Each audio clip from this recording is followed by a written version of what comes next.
Ang alin, Tito? Doon daw kuya yan, bibili tayo ng wire sa kuryente. Tayo bibili, si Tito Ding, Bibili kayo, meron si Tito Ding. Hindi, discard din ang wire. Baka lalabas na yun. Si Tita Gaya, bakit wala? Ha? Si Tita Gaya. Ano sa po, sumayo ka ka po. Doon eh. Sila nag-serve, nagpunong ng pagkain. Kaya matulong kung mag-serve ng pagkain. Ito po ang balikyas. Bulok yes.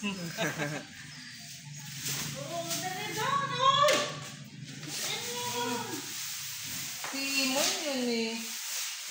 Yung isa gatunog ng truck din eh.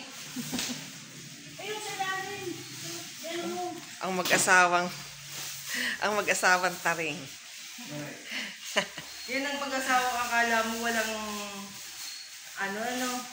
walang lahat na lang nagtrabaho silang dalawa. Sila rin naman ang magkaaway. Bakit? Nagtutulungan pero Ikaw ang nagpasuot yan eh. Tatanungin mo bakit ako. Ang sarap ng hangin dito kagabi. Ano lasa?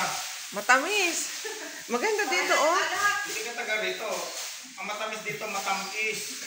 Siya nga.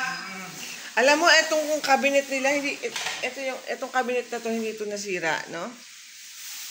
Etong kwarto na to, hindi ito na. Ay, may mga bukbuk na. Ay, wag mo nang galawin buso. Dapat palang ayusin din yan.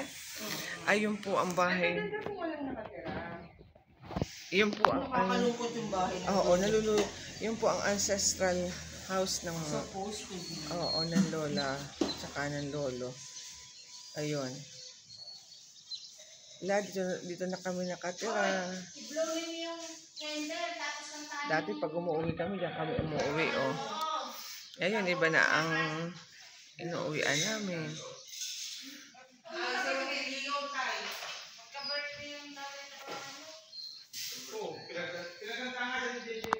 Ang ganda ng dagat.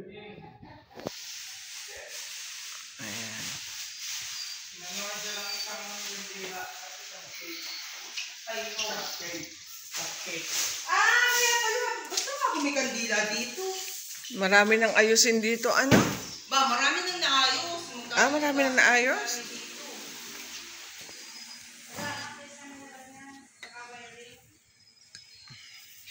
Ito po si Don Jeff.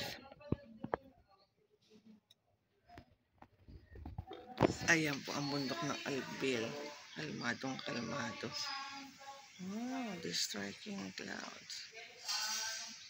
Ayan. Ayan, yan ang namimiss ko dito sa dagat.